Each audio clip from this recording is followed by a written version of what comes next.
Welcome back to Investing Talk Podcast. Today, we're taking a close look at Coty. It's a global beauty company, been around a long time, founded back in Paris, 1904. That's right. A long history there. And you shared quite a bit of material, a detailed due diligence report, company overview, some recent developments.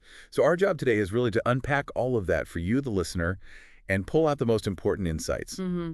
There's a lot to cover. Financials, industry factors, management, valuation thoughts. Exactly. Performance, red flags, strengths, market sentiment, competition, the future outlook, their big all-in-to-win transformation plan. And those ESG upgrades, plus what the analysts are thinking. We'll try to synthesize it all. Let's start with the basics. What exactly does Coty do? What's their business? Okay, so Coty operates across three main areas: fragrances, color cosmetics, and skin and body care. You'll know some of their big brands: Bourjois, CoverGirl, Rimmel, Sally Hansen. Those are their own. Okay, familiar names. And then they also handle major licensed brands. Think Burberry, Calvin Klein, Gucci fragrances, for instance, big names there too. So a mix of owned and licensed. What's their focus strategically? Well, they really emphasize innovation, trying to bring science-based solutions into beauty, and increasingly, sustainability is a big focus for them. Interesting. Let's get into the numbers then. How have they been doing financially recently? Well, looking at Q2 of their fiscal year 2025, revenue came in around $1.67 billion. Okay. How does that compare? It's actually down a bit from the same time last year, which was about $1.73 billion.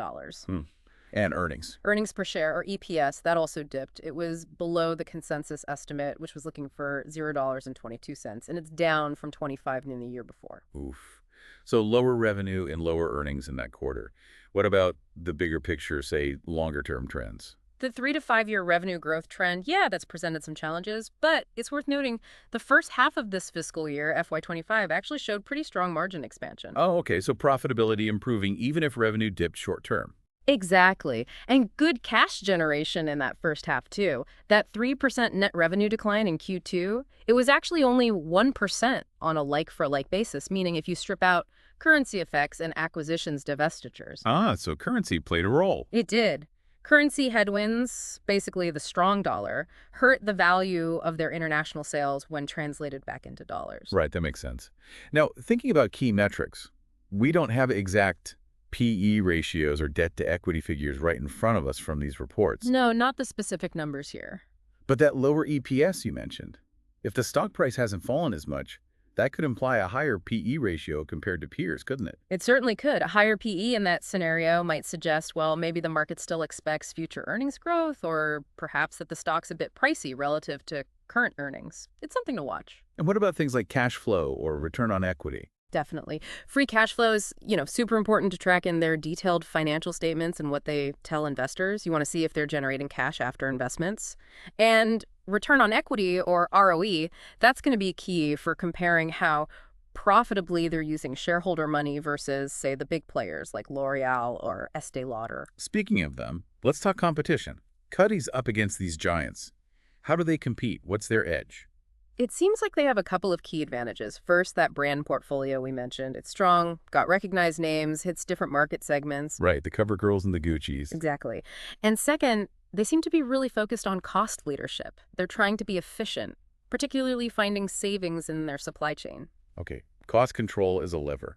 What about the wider beauty industry itself? What are the big trends and maybe the challenges Coty faces within that? Well, the industry is definitely being shaped by a few major forces. Yeah. Sustainability is huge. Consumers increasingly demand it. We hear that everywhere. Digital marketing is obviously massive, and there's a big push towards more personalized products and experiences. And Coty's response. Their commitment to sustainability seems quite strong. They've gotten high ESG ratings, which is notable, but challenges remain. Regulatory changes are always a risk in this space. Supply chain disruptions, as we've seen globally, can hit anyone, and the competition is just intense. Let's talk about that transformation program you mentioned, All In to Win. Sounds ambitious. What's it all about? They're in the next phase now. The aim is to find about $130 million in annual fixed cost savings. Wow. Okay. And that's part of bigger goal. They're targeting cumulative savings of $1.2 billion since they started this back in fiscal 21. How are they achieving that? Just cutting costs? Part of it involves streamlining operations, which unfortunately includes reducing about 700 jobs globally.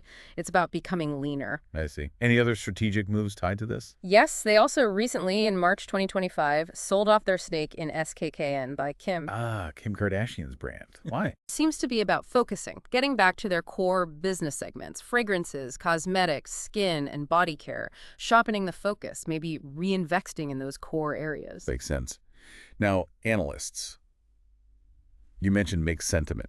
What are they actually saying? Yeah, it's a bit of a mixed bag lately. Raymond James, for instance, downgraded them to market perform, which is sort of a neutral stance. Okay. But then you have Wells Fargo reaffirming a positive rating, so disagreement there. And price targets. We've seen some reduced price targets from Goldman Sachs and Barclays. That could signal concerns about maybe the near-term outlook or just broader market jitters. So this mix of opinions and the transformation efforts, how does that likely play out for the stock? It probably contributes to, some uncertainty and potentially volatility in the stock price. Investors are weighing the potential benefits of the transformation against the current headwinds and the differing analyst views. Okay, let's try to boil it down. If you had to list the main red flags or risks and the key strengths, what would they be based on this info? All right. On the risk side, those currency fluctuations we talked about, they can really impact reported results. And the overall beauty market growth is described as moderate, so it's not like a rapidly expanding pie for everyone. Got it. And the strengths? The strengths would be that strong margin expansion and cash generation seen in the first half of the year. That robust brand portfolio is definitely a plus. And their high climate score from CDP linked to their sustainability efforts, that's becoming increasingly important to investors too.